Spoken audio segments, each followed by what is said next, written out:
Hey, this is just a snippet from our podcast, but if you want to catch the full episode, that'll be on YouTube, and the extended version will be on our Patreon. So let's get into this Xbox stuff. I was not planning to talk about Xbox until this morning. They announced that Forza Horizon 5 is coming to PlayStation 5 this spring. Whoa, okay. Yeah. That's a big one. Yeah, that is crazy. It's going to have crossplay. It's going to have... With crossplay? Yeah. Cross-platform? Wow, yeah. Yeah. There's going to have like a lot of the DLC and all that stuff is going to be in there. I'm not sure if it's everything. I was trying to like sort that out, but I wasn't 100% sure whether everything is going to be there or if it's going to be like some stuff day one and then some stuff a little bit later. It kind of goes back to in the past week. I don't remember if it was like before we recorded last week or right after, but Phil Spencer did a couple of rounds of interviews. He did one with Gamertag Radio with Danny Pena and Paris Lilly, and he did another one with Destin Legary. And yeah, he was talking about this exact same thing. They were asking him about this multi-platform stuff. And it's like, not only is he open to bringing more games to more platforms, he is starting to make it sound like you're a bad guy if you don't do it. He's like really enthusiastic about it. Yeah. It's very funny, like the way that the tone is like, we don't want to keep our games from players wherever they might be, you know. That lengthy court proceedings really changed him, you know. It's like really got into his brain. I got a few quotes on that. Is first one, I want everybody to be able to play on Xbox, and it does mean more of our games shipping on more platforms, not just PlayStation. We love the work that we do with Nintendo. We love what we do with Valve on Steam, and that's going to continue. We'll just continue to do more of it. Yeah. Because what we learned is put the games first, make sure the games can be as great as they can. We love the experience on our own hardware, our own platform, but our games will show up in more and more places, no doubt. I mean, this makes sense. And like we've been saying this, like I especially have been harping on this for like, I don't know, 6 or 7 years, where it's like this seems to be the future of Xbox, where it's like they're decentralizing, focusing more on the subscription model and like just getting there for and especially now because they own like so many prominent developers. Yeah, now that they have Call of Duty and since Diablo they're and everything. Exactly, and since they're like, you know, they've effectively been trailing in the console war for this whole generation at least, you know, like this just makes sense. Like put it on everything. And like, yeah, their biggest profile games have to be multi-plat anyway. Yeah. So like, might as well just do it with all of them or most of them. Like, but if they literally do it with all of them, that'll be really, it'll be interesting. Like, then I would really look forward to like, you know, like Netflix or any other subscription service. Like, can you get Game Pass on anything? Right. Yeah, and that was when they first started talking about cloud gaming at GDC. You know, for like the very early days. Like I was literally waiting for them to like say that like, oh, we've got an app on Switch now. You know, something like that. Because that's the Trojan horse. Yeah. Like all of this is the loss leader to get Game Pass on everything, and like then they, you know, they win from the you know, the side exit like nobody saw coming. You know, I don't know. Yeah, a couple more just on this point. Game Pass is an important component of playing the games on our platform, but to keep games off other platforms, that's not a path for us. That doesn't work for us. That's not a path for us. Oh man, take that quote back in time. Yeah. This is all about making sure that your library of games that you own on Xbox are playable in multiple places. So I'd say it's an evolution of our identity. But I believe it's an identity that the industry needs. I mean, yeah. Yeah. I mean, that's an interesting thing that he just said. Games that you own on Xbox can be played in multiple places. Does that mean if I bought or own... So far, not. Okay. So far, not. You still have to buy CSC separately on PlayStation. Right. Yeah. You know, I'm not... like, I think it's case-by-case basis on, like, which ones actually your save file carries over. Right. The one thing with crossplay is at least you can play with your friends that are on Xbox on the Xbox friends list. Yeah, crossplay and cross save on everything would be crazy, but cross buy would be Yeah, insane. that's the nut that you can't crack. So, That like would the be- best yeah. you can do is put Game Pass on another. Yeah, thing, exactly. but, yeah. Especially because I think I got Horizon on Game Pass. It's like- yeah. But that's something that they're working on too, right? Is making more of the games that you've bought available to play in the cloud. Right. Because I think right now, or at least the way it's been initially, was the Game Pass library was on the cloud, Yeah. but not necessarily every single Xbox published game, because that's a lot of servers to Yeah, to for run. sure. Yeah. Yeah. Yeah, I mean, I definitely have played Grounded on a phone, Mm-hmm. like over xCloud, and like that kind of stuff, and it was great. Worked fine. Yeah. Yeah. Damiani, what are you thinking so far?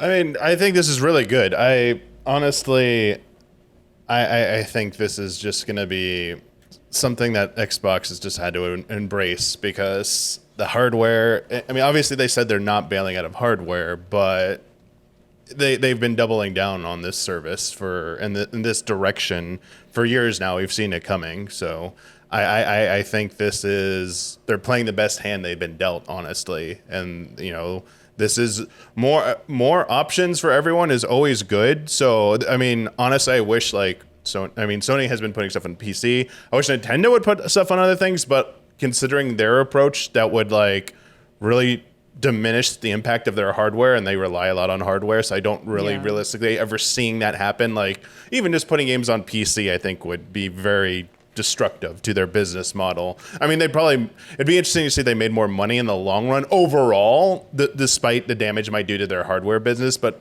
for Microsoft, they were put in a really unique situation with Xbox that they were afforded this opportunity to do this. And if, honestly, I also see it a little bit of potentially, we'll see how things have to play, but I was going to say future-proofing, because being service-based, having all the software on here, still developing games and offering them in so many different places to play, you kind of detach yourself from being bound to that, the singular platform, which is honestly, if you don't have the strengths like Nintendo or even Sony, but even Sony has shown that that they're willing to put their stuff on another platform with PC. So And with Lego Horizon Adventures too, right? That's they've come to other platforms. Sorry, I forgot about that one. Good catch there. And I think in the end it's going to be Nintendo will probably be the last one trying to stand, gating off its first party exclusive experience. But it'll be interesting to see going forward.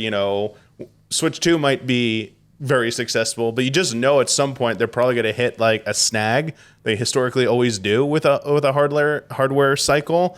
And will that finally be the breaking point for Nintendo to be, we need to maybe consider putting our stuff on other platforms as well? And Microsoft already has to lead on that, and they have this whole service developed, and a lot of people, all the third parties, are already embracing it. I mean, it'll be very interesting to see. But I think I've been very, I would say, proven wrong with Microsoft, because I really thought they were just going to be in a lot of trouble and have to possibly bail on, or just try and find a way to exit out of being in this market. And they've just, they just I guess, really beat my expectations by quite a bit. Easily surpassed my expectations with what they've been doing.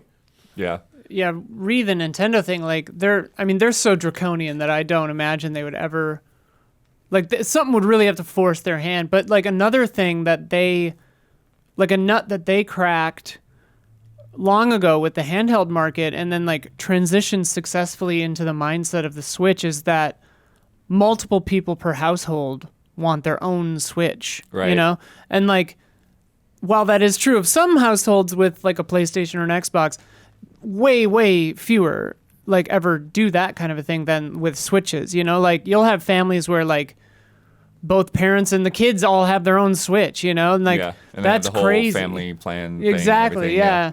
So it's and that's not something I think PlayStation or Xbox could really even try to get into. But yeah, something would really have to go wrong. They would have to like Wii U the Switch 3 or something for them to start bailing on hardware, I think. But I think it'd have to be something like pretty dramatic like that again. And even then, because of how successful they've just been in general and their general good business practices when it comes to their fiduciary duties, where they keep like their financials in order pretty well. You know, is it true that they like have a room full of gold? Well, I don't know about that. I don't know if they have a room full of gold. It's not gold, but just money. Mario coins at this point. They have like cash on hand that like 20 million cash on hand or something. The war one of the chest wealthiest has always companies been in Japan, I think, the thing referred to in Nintendo, that they have like billions in the war chest that like if they really needed to get 20 like, million wouldn't even be anything. like it would have Wii to be U is way a more blip than that. on the radar for them, but I mean they also do have investors they have to answer to. Yeah. So I mean, I would never say never with with how things have changed with business and the way things are going. For sure. But I do think like just one bad console for Nintendo might not be enough to push them into embracing this new direction. I think they're pretty set in their ways and want to keep doing that for as long as they can. Like I think for like Xbox, this makes sense because they've just been trailing in the hardware sector basically the whole time. Like, yeah, this just makes sense. Like, because out of necessity, but also I do think it's kind of smart and, as you said, future proofing. Yeah. Now he did address questions from them about, okay, well, if this is what you're doing, why should anyone even buy an Xbox if you can just get the games anywhere? Cheaper than a PC. Yeah.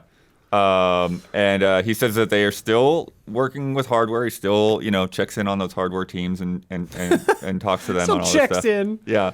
But he wants the hardware to differentiate itself on its own, not by holding games hostage. So, quote, I want us to innovate and make the hardware the differentiator. We've got into this space where the differentiation on the hardware has gone down, and it's really been locked games that you've tried to make the identity of the hardware. I love when I see handhelds, when I see kind of unique things that hardware manufacturers do, and I want our hardware to compete. So let's have our platform continue to innovate with services and hardware and the hardware work that we're doing. I think that's our identity going forward, and it's working for us now. X-Deck confirmed, dude. Right. Like, I mean, there have been rumors about the handheld, but like that makes so much sense if they go into that direction. Because it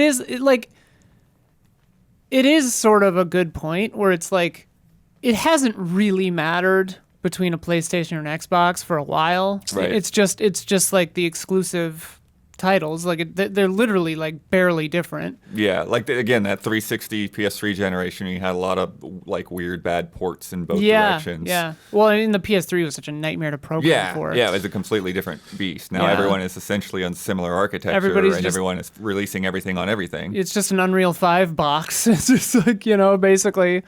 But yeah. I mean, I think it'd be interesting. But it is interesting, though, because they can't get... Because of this model... You can't get too weird. They can't get too weird. Yeah.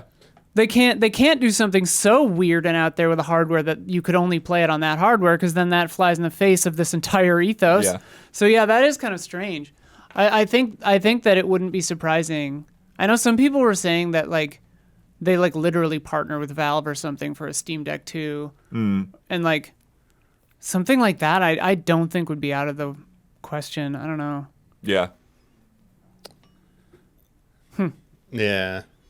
I mean, I do think that's just alluding to what he said, is just alluding to like their handheld approach, whatever that's going to be in the hopefully near future. But yeah. What will they call it? It'll have to have the dumbest name. Oh my gosh. Well, Series D or some shit. Yeah. Well, it's still gonna have like probably.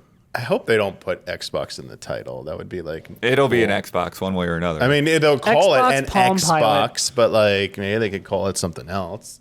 Yeah. I don't know. But yeah, also like, yeah, with that statement, like they're not like, it almost sounded like Nintendo-esque, but it's like they are not going to do something as crazy as like a Nintendo gimmick. It's like...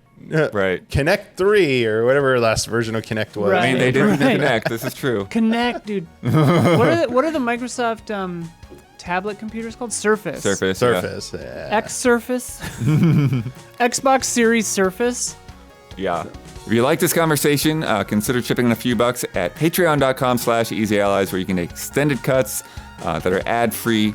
And then you can also ask us questions and get in our Discord. Go to patreon.com/easyallies.